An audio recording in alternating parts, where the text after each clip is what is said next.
Today is 12 noon here in the United Kingdom and it is time for me to service you. How are we all? Good afternoon. It is 2 minutes past 12 and I just started scrolling through Instagram, so I'm a minute late. I do apologise. Today I have gone for the makeup, no makeup look, no makeup look. Hello Bronwyn. Did your Peter have a beautiful birthday? He deserves it. He surely does. So good morning, good afternoon and good evening wherever you all may be watching me from. Hello Vicky Campbell. Did you all watch my Instagram live a couple of hours ago? If you didn't, go and have a look on Aunty Uncensored on Instagram, on IGTV. It turned into me saying good morning with no teeth in through the letterbox. I did a house tour. So if you want to know what your Auntie Nelly's house looks like, then get on IGTV on Instagram. Hello D McCrystal. Hello Adam Marler. Let's have that catch up soon. Flower. Diane White's joining. Where are you all joining me from? It's Sunday, but it's the bank holiday weekend. Heather says hello from New York. Vicky Campbell says, I watched it and your home is beautiful. Thank you very much. It's only small, not got much, but what I've got is mine. Now, like a Barocca is the... So, Sunday service, what happens? Flower pots right into the page anonymously. It filters through to a folder and I read on...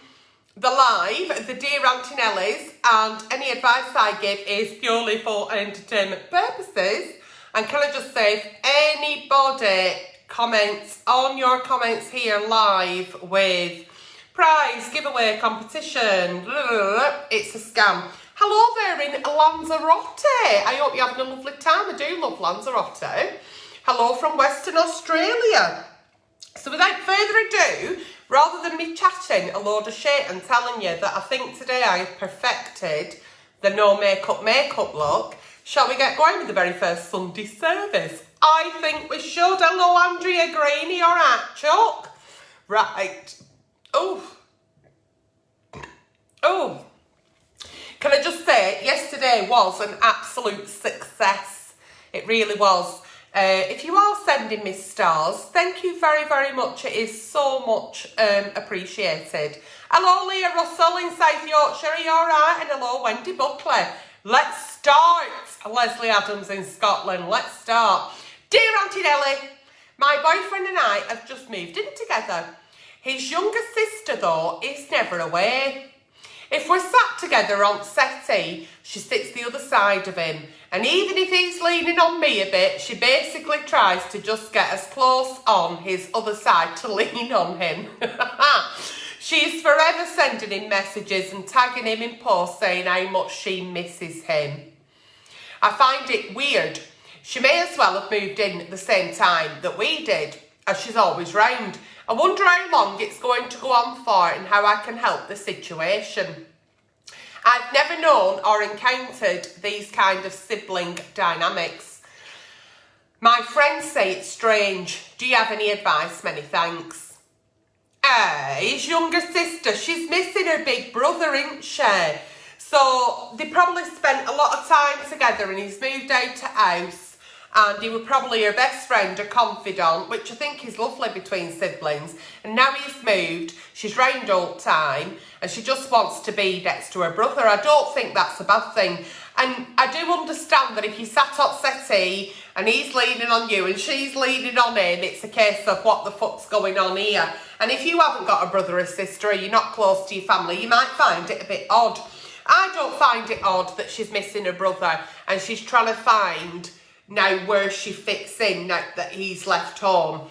So it's all about boundaries here, and it's about the fact of just communicating with her and saying, you're round here all the time, have you no bloody friends or what? Come on, you're only a young girl, you need to get yourself out, or we're not going to be in these days, but do you want to come round for your tea on Thursday? So rather than her being told in a way where you're not welcome, and we don't want you round, it's about putting your boundaries in a healthy way of saying, why don't you come round on a Thursday for your tea? Because we're always going to be in on a Thursday. So wouldn't it be nice if you come round that once a week and we can have a lovely catch up?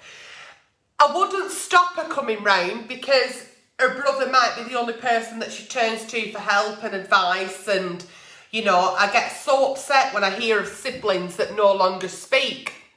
I get upset when people don't see the siblings, but it can be a bit much, and I get you. I do get where you're coming from, but I also understand these dynamics.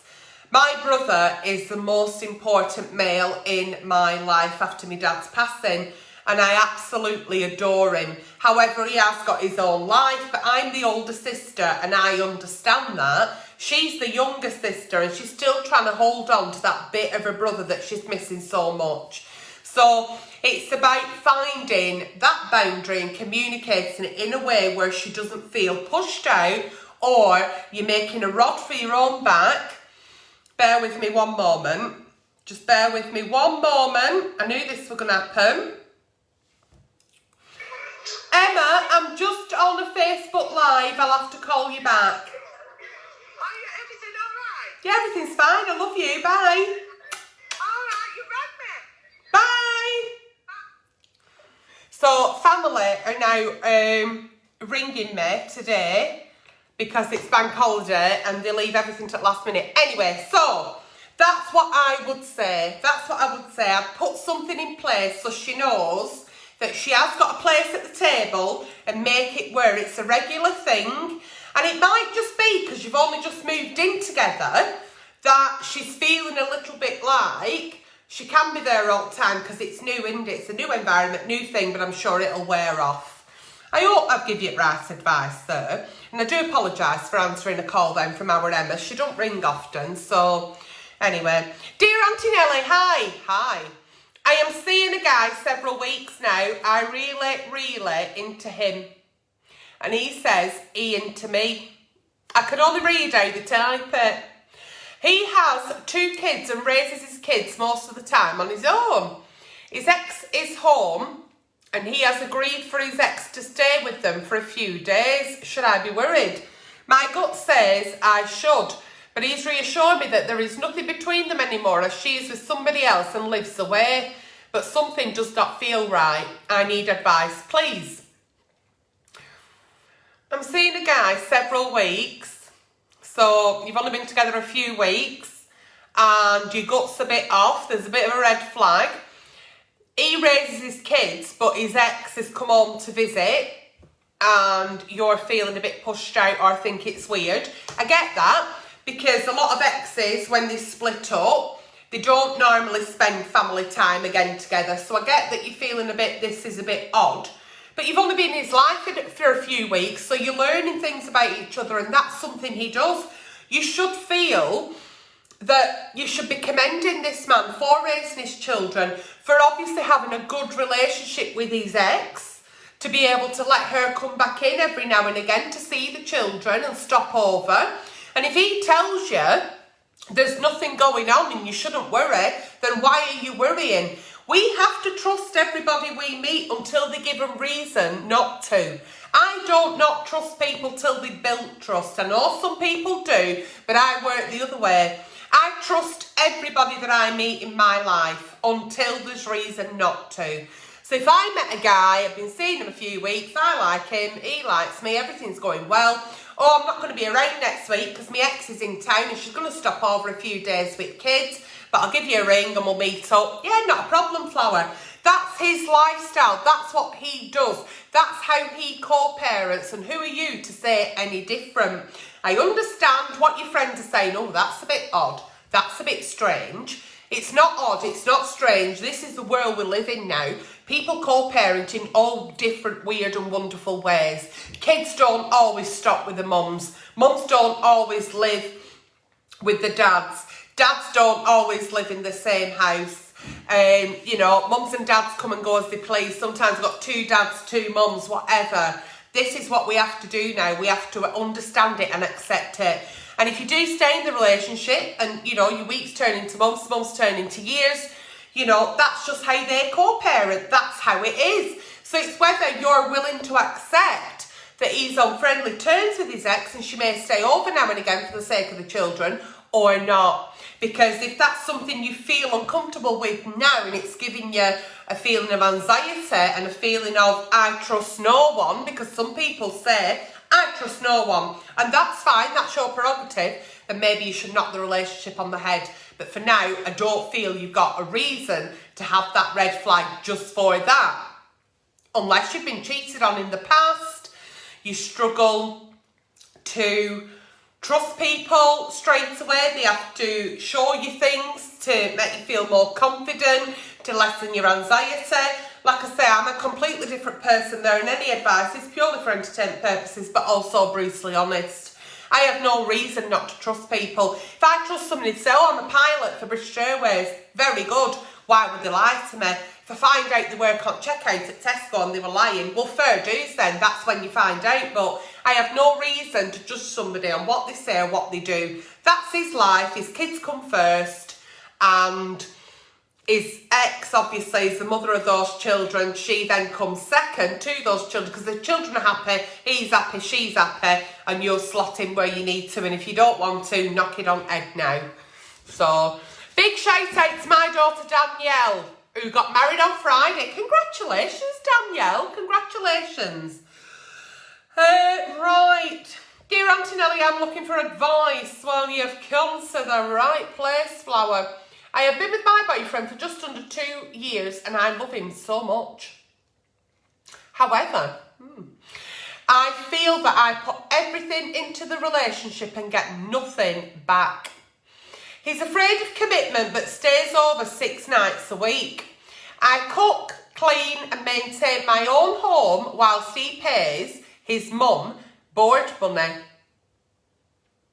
Why is he paying his mum board money if he sleeps at yours? Anyway, he's got all the attributes to a great partner, but he's just so selfish. He's in his 30s and has a good job, so he's not immature. Oh, you'd be fucking surprised. I have no doubt he loves me, but is it enough? Oh, I'm at the stage in my life where I feel I should be in an equal partnership and settling down. Why is he paying his mum board if he's sleeping at yours 6 nights a week? And why are you letting him sleep 6 nights a week if you're not actually in a committed relationship? If he's afraid of commitment, what the fuck's he actually doing? What's he tipping up?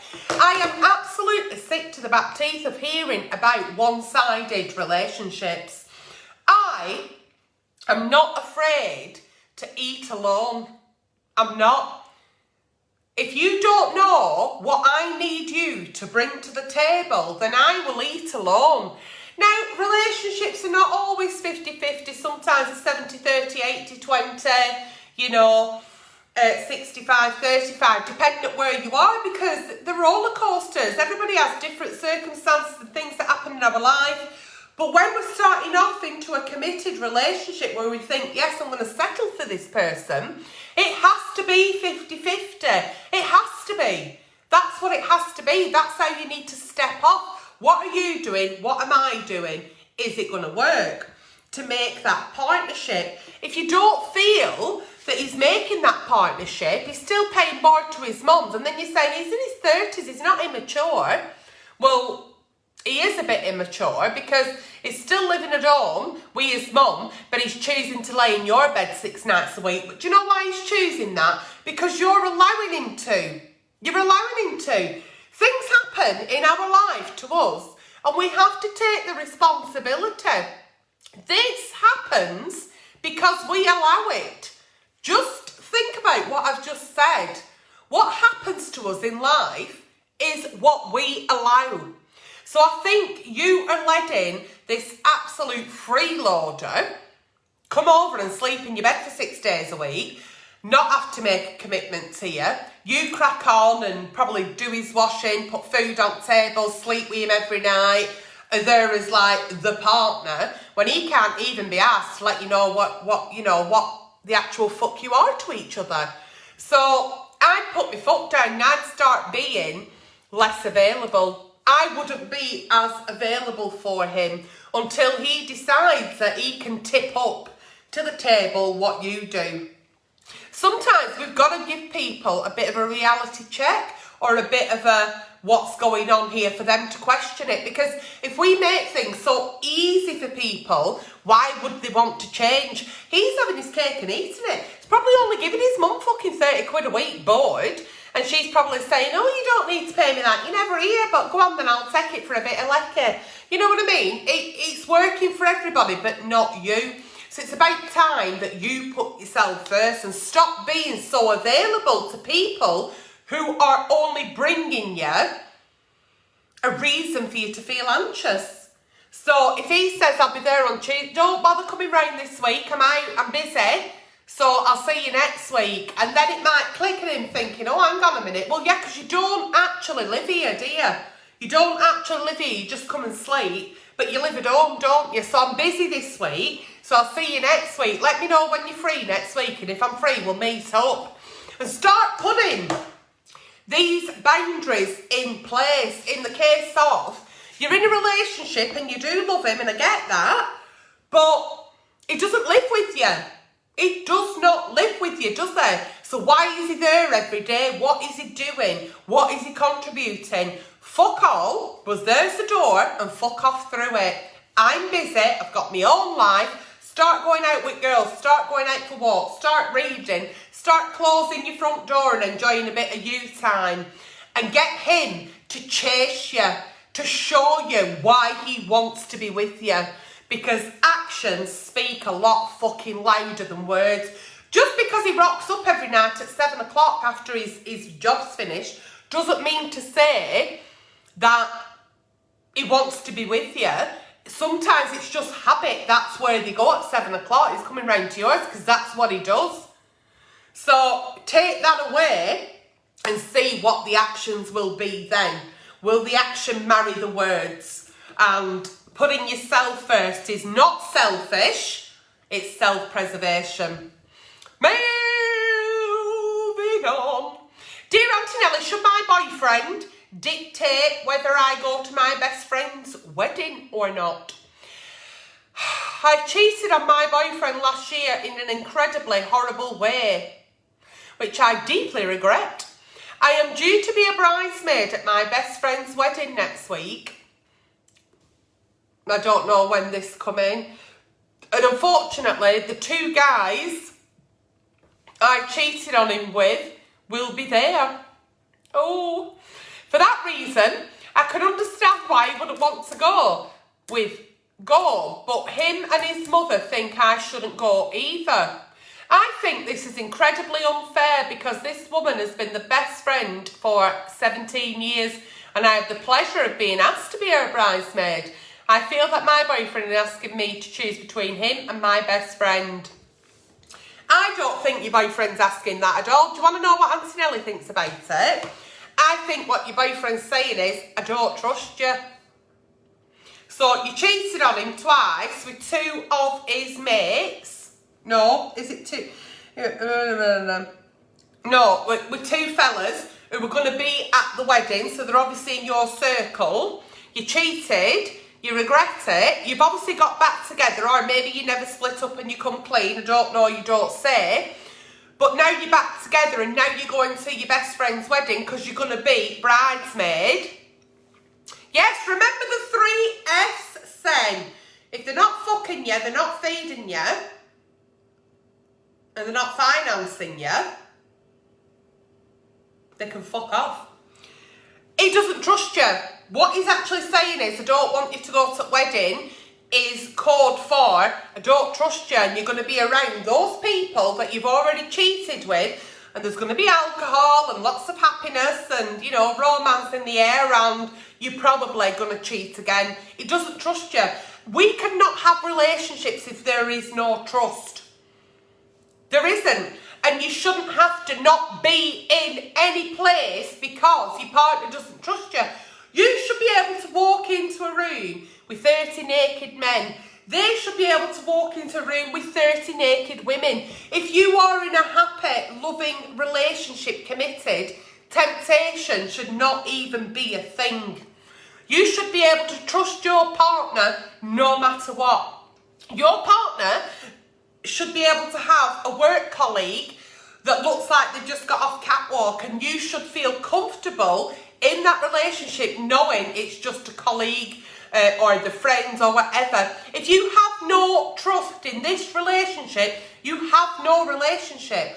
Now, your best friend of 17 years wants you to be a bridesmaid, so you be her bridesmaid, because I couldn't give a fuck. But it's always bros before hoes, I always say. So friends do not come and go, but relationships do. This partner of yours does not trust you, neither does his mother. It's a recipe for disaster. I'd certainly say, look, I did cheat and I regret it, and I'm sorry, and I shouldn't have done that, and I know that I won't do it in the future because it's caused a load of nonsense. However, you not wanting me to go to the wedding is not because these two guys are there, it's because you don't trust me. And I get why you don't trust me, because I've cheated on you, so there must have been a problem. But now there's going to be more problems, because if you stop me going to the wedding, what else are you going to stop me doing? And then I'm going to live a life of, I can't do anything because you don't trust me. We have no relationship. It's been an absolute pleasure meeting you. Love to you, Mum. I'm off. Go to the wedding as a single girl, stay on your own for a bit, enjoy yourself, do you, for you, be you, and fuck it off. This is not a relationship you need to be in. Absolutely not. So he's just saying, I don't trust you. That is exactly what he's saying. I don't trust you. And he's using the wedding as an excuse. Dear Aunty Nelly, I am in a very committed relationship. The guy I love is wonderful. But there's only one thing that bothers me about him. He is not clean. It doesn't take care about how he looks. I have tried many times to change the way he looks, but it's never worked. Once we had a breakup because of this. I know appearance is not important, but we still as humans need to be neat and clean. Please, I need help. I can't stand him for this reason. What shall I do? Well, what were he like when you met him? What? Thank you, Maria Kissett. Thank you very much. That's much appreciated. But you're in love with this fella. You're in a committed relationship. He's wonderful, but he's not right clean and tidy. Were he clean and tidy when you met him? Because if things have changed in your relationship, then why is he now unkempt, or he's not bothered about his appearance, or he's not clean and tidy, as you put it? Because sometimes when we let ourselves go, let's just say, there could be a lot of other things going on. So physically we could have some ailments, mentally we could have some ailments. There's always a reason why people go from being clean and tidy to dishevelled. And with men it's usually depression, you know, low self-esteem, low self-confidence, low motivation. They're struggling in a lot of areas in their life, number one. If he's never been clean and tidy and you met him like that, what makes you think that it's going to now be clean and tidy for you? We should never be in a relationship with anybody to change them. That's how you met them. Why change them? Yes, we can all work to improve each other, can't we? We can all work to improve our partner. They improve us. We improve each other. That's lovely. Everybody grows in different ways and you grow together. But if you met him and he wasn't very clean and he wasn't very tidy, what makes you think he's going to be now? Because sometimes we can't change the habit of a lifetime.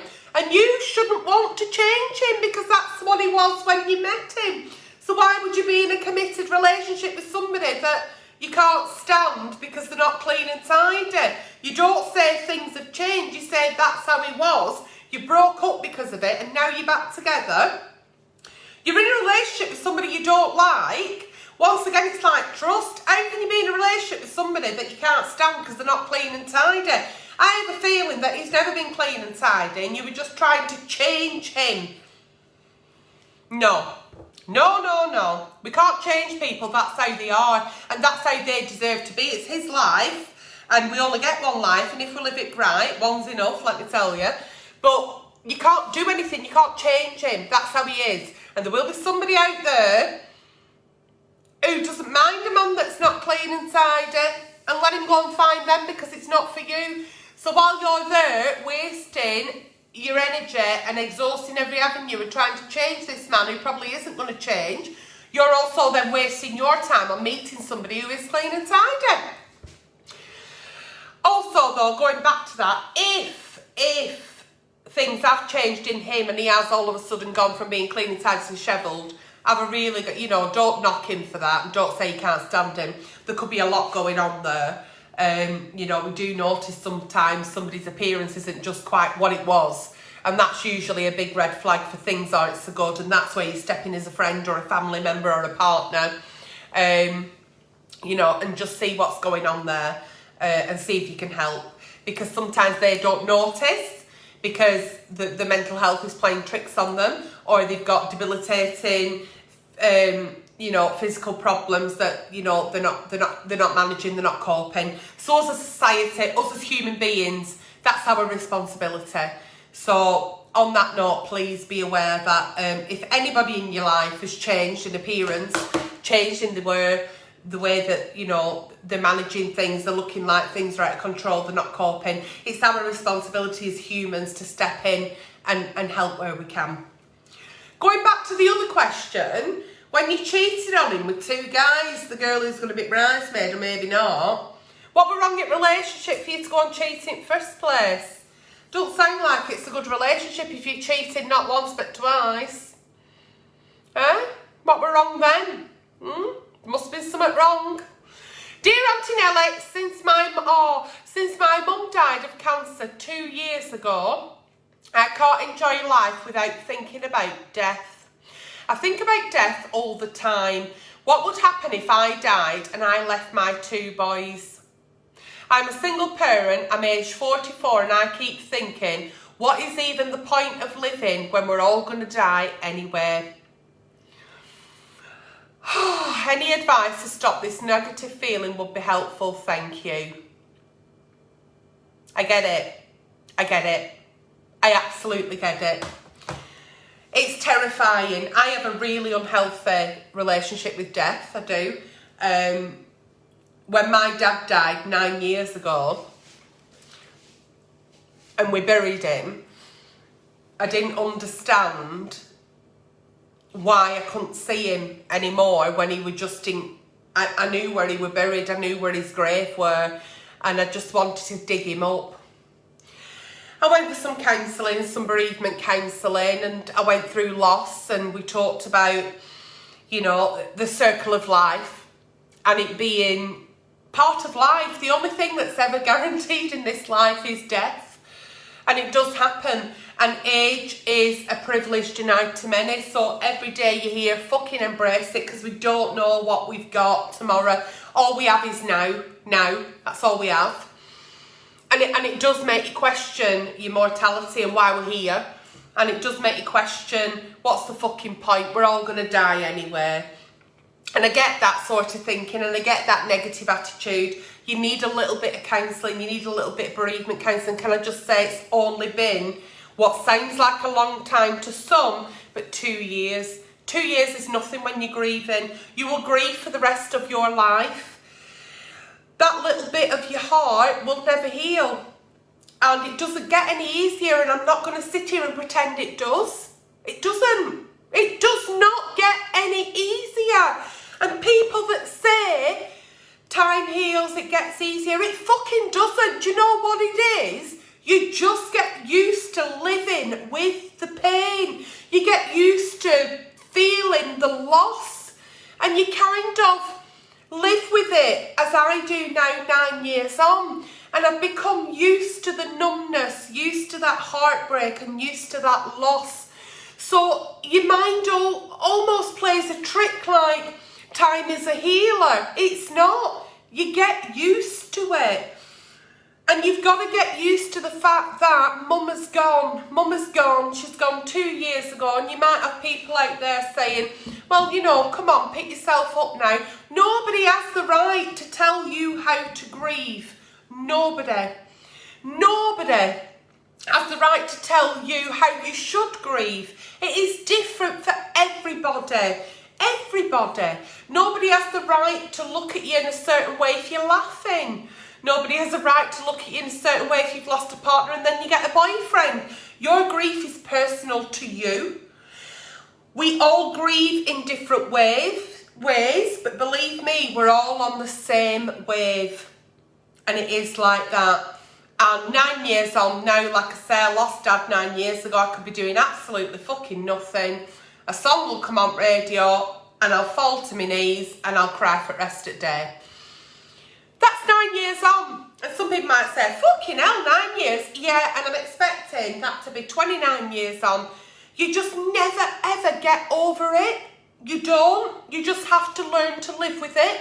And what you have to think is your little boys now, you've 2 boys who you've got to live the rest of your life for, whatever that life graces you with. Make those memories. You'll be sat there now in your grief thinking of everything about mum. Aren't you privileged that you had a mum? And that, aren't you privileged that you loved mum so much? Because that sometimes is what grief is. It's love with nowhere to go. So you have to live your life. You have to find the motivation and the positivity for your children so they then can have those memories, and they deserve that from you. Mum wouldn't want you to be like this for them boys. Get the bereavement counselling, talk to people, don't be afraid. Don't lock it up in the back of your head, talk about it, cry about it, play the music, look at the photographs, do what you've got to do and do it for you. But don't ever think that what you're doing is wrong. Don't look at somebody and think, well, they lost such a body 3 months ago and they're right now, why am I not? Grief is different for everybody and we grieve in different ways and we are allowed to do that. But the first thing you should do, get to your GP, tell them that you're struggling, and please, please, please get some bereavement counselling. Please give me a shout out. Katie Oxo Edwards. Are you fishing? Did you say you were fishing? Oh, what for you caught? Are you throwing it back? Hard grief, isn't it? Grief is really hard, losing someone. My friends and family know this about me. And even though I am quite an intellectual, well, quite intelligent girl, I don't know what my IQ is, but, you know, I've got a grasp on reality. I just can't ever get my head round, and still to this day, and I'm 47, that you'll never, ever, ever see that person again, ever, in your life. Once they've gone, and that's it, and they've gone. And I still struggle to understand that.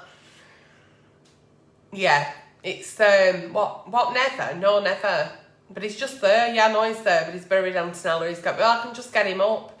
I've been through all that, and yeah, and I had bereavement counselling, but I also had counselling because, like I said, I've still got a little bit of an unhealthy relationship with death. I really do, but yeah, and I will cry buckets for anybody who's died, even if I never knew them, because it's fucking horrible, isn't it? It's horrible. It is horrible. So, honestly, I am so sorry for your loss. It's just shit. It's just fucking shit. And it's just shit. The privilege I've got is I got to lay with my dad for 5 days and 5 nights while he was taking his last breaths. In that privilege that was there for him, to hold his hand and to kiss his face, and some people only get a phone call at middle at night, and I got to be there with him and send him on his way peacefully. Yeah, so I take a lot of comfort from that. Anyway, before I actually start bursting into tears, hello Mickey Sharkey and welcome back. How are you, my darling? Hello Diane Perry, thank you. Let's move on with Sunday service, shall we?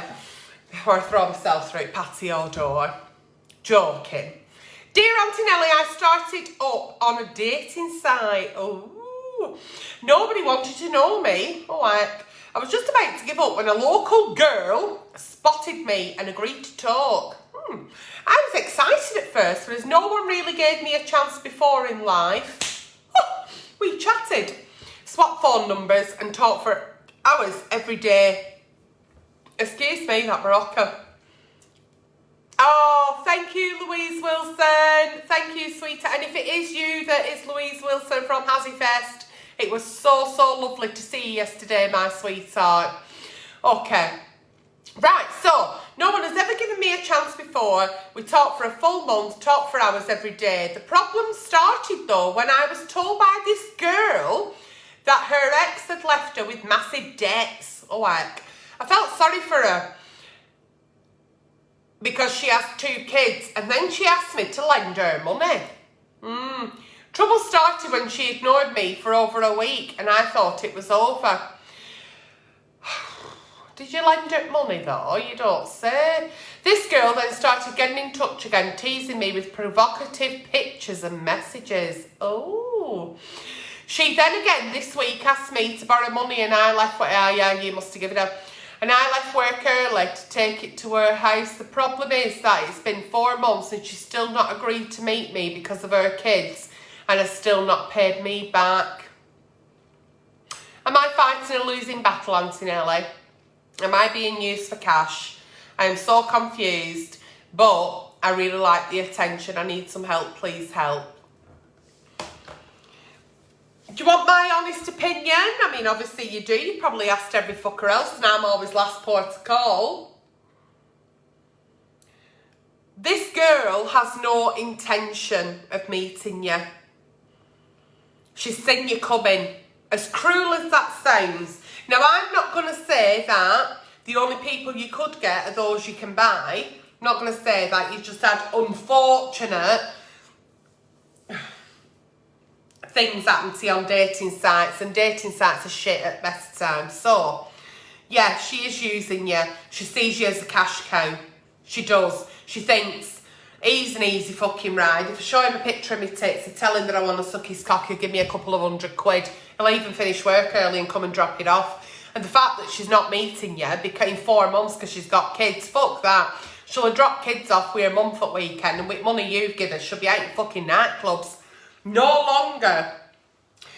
I don't mind lending a friend out if they're struggling, lending a partner out if they're struggling. I don't mind it, but I'll only do it once, and if I don't get the money back, I'd not do it again. I'm not a fucking dickhead. I'm not a fucking mug. But if somebody's really struggling, once again, like I said, I trust everybody I meet in life until they give me reason not to. This girl's not to be trusted. And yet, you may be lonely, and you may be feeling that she gives you that little bit of self-esteem rush, and she gives you that bit of self-confidence when she's sending you all the lovely messages and she's talking to you. She's doing it because she knows that she's sweetening you up in order for her to say then, well, no, you know, yeah, I'm having a bit of a shit day and I've no money. And you'll go, oh, well, don't be like that, sweetheart. You're the most special thing in my life, I'll give it you. So, yeah, unfortunately, she's seen you coming. So, cut contact. She contacts you with a picture.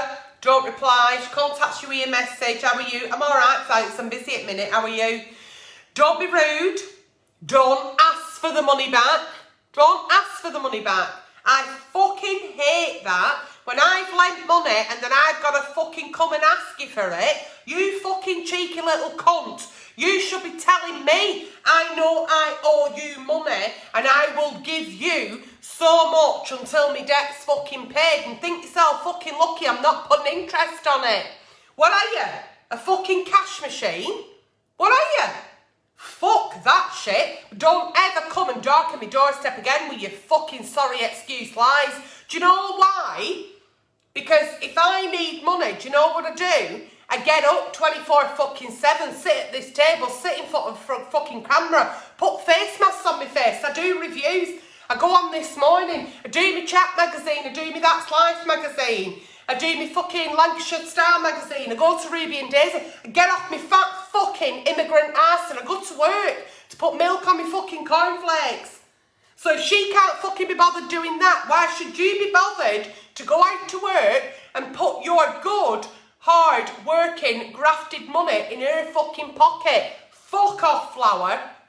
Fuck off. Can't stand it. Can't stand it when there's people out there who take the fucking piss out of you, and then there's people out there who are genuine and really could do with that tenner, and you won't give it them because somebody else has pissed on your fucking chips.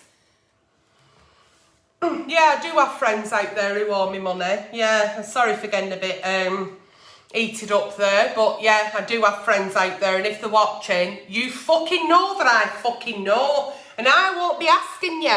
Will I stoop to your fucking level to ask you for the fucking money you owe me? You know what you fucking owe. Don't ever fucking ask again. Because when I'm done, I'm fucking done. I'm the best friend you'll ever fucking have in your bastard life, let me tell you.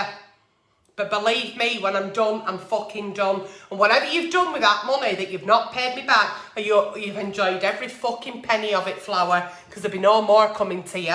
Karma! Trust in karma. I do. I believe she's a fucking cunt and she'll be out for your sorry little fake ass. I didn't think I was going to get that message, but obviously I've got a lot of pent-up aggression there about people in my life who've took money off me and have not bothered to fucking pay it back. And will I hell would freeze over before I knock on any bastard's door and say, can I have that money back that I lent you? Fuck that shit. I'd rather eat fucking beans and sell my ass on end of the street and go on OnlyFans. Fuck that shit. Never. I ain't fucking begging you when you've come and begged me for the goodness of my heart and the kindness. Cunt off, Flower. Dear Aunty Nelly, I am a very insecure person, and I often feel like I'm not interested enough to hold a person's friendship. Okay. I told a lie to a new friend about my past to make it more interesting. It wasn't a huge lie, but substantial enough. Oh, this new friend has become my best friend.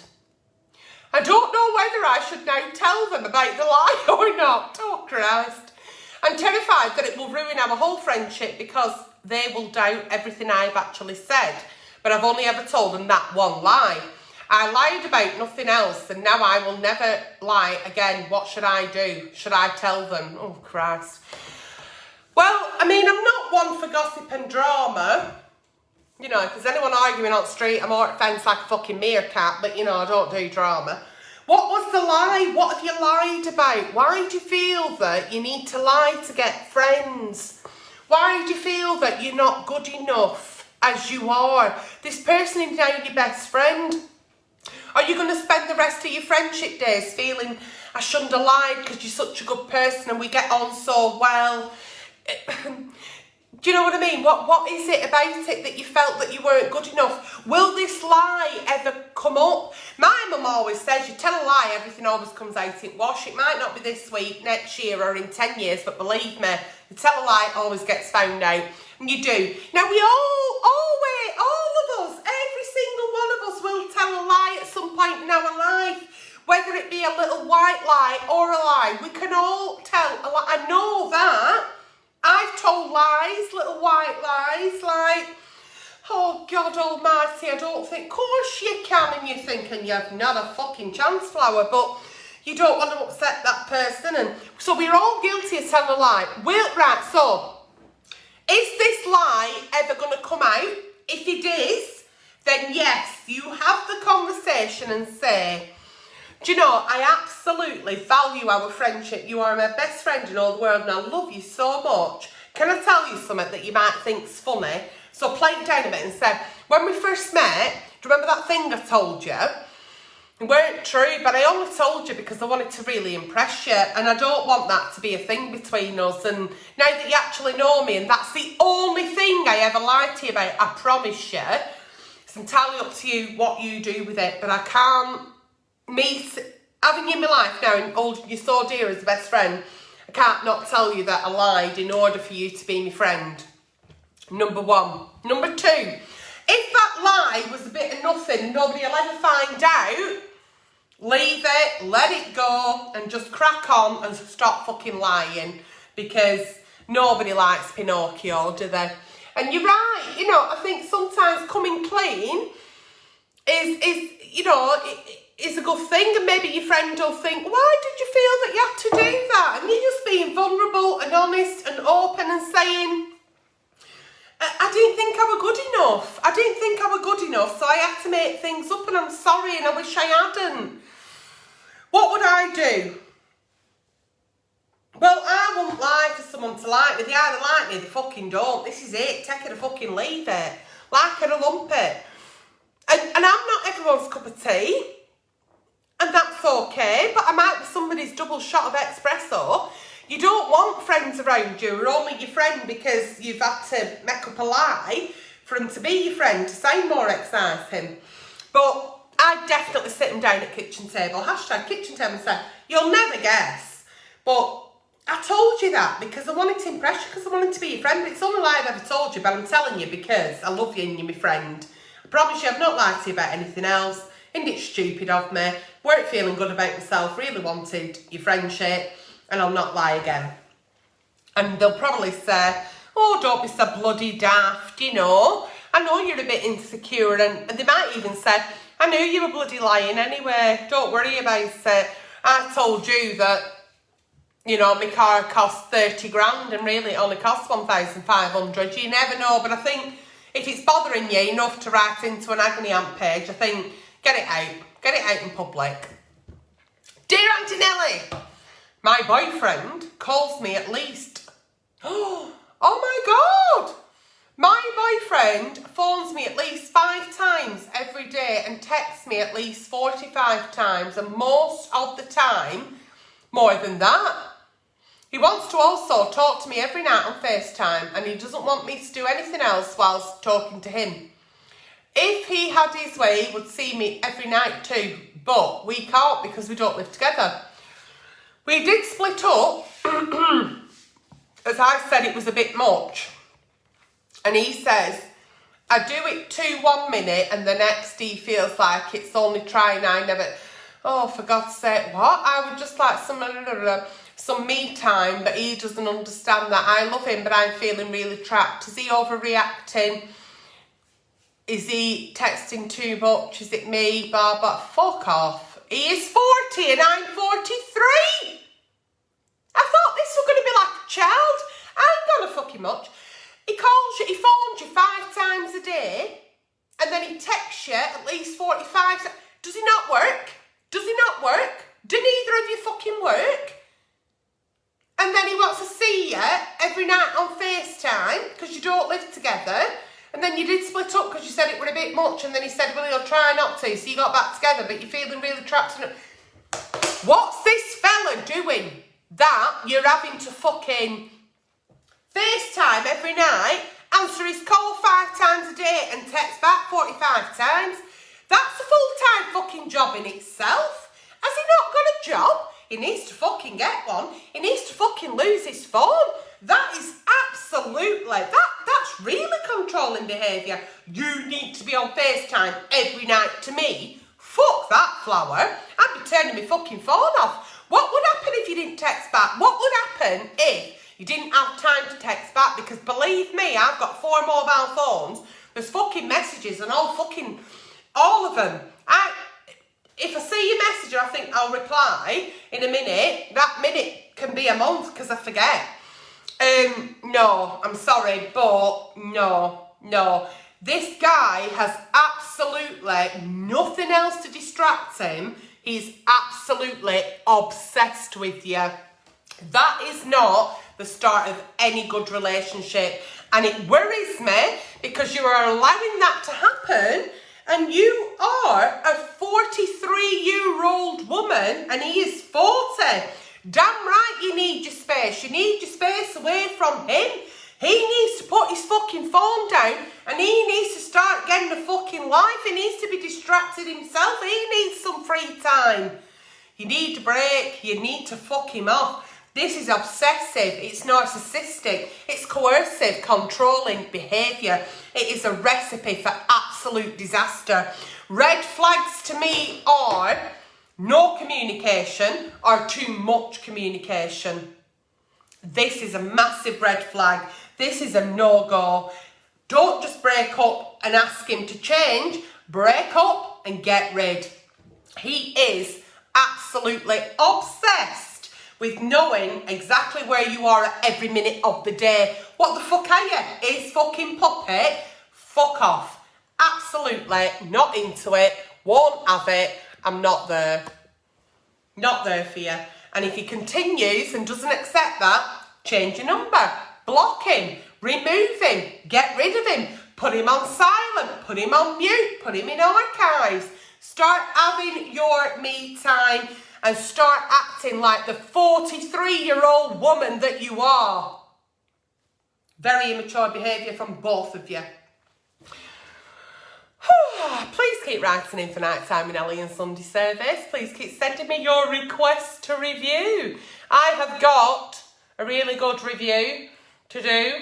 It involves these little bad boys. And I'm also going to do a tutorial on the no makeup look. So that's something to look forward to. And in other news, I'm going to go now because it is Sunday and it is bank holiday, and I'm going to go and see friends and family. Whatever you do with the rest of your day, enjoy it and stay safe. And once again, good morning, good afternoon, good evening, wherever you've been watching me from. Any advice I have given on today's show is purely for entertainment purposes. If anybody comments on your comments with gift prize giveaway, it's a scam, it wasn't me, don't fall for it. And I will see you all very, very soon, flower pots. Love you.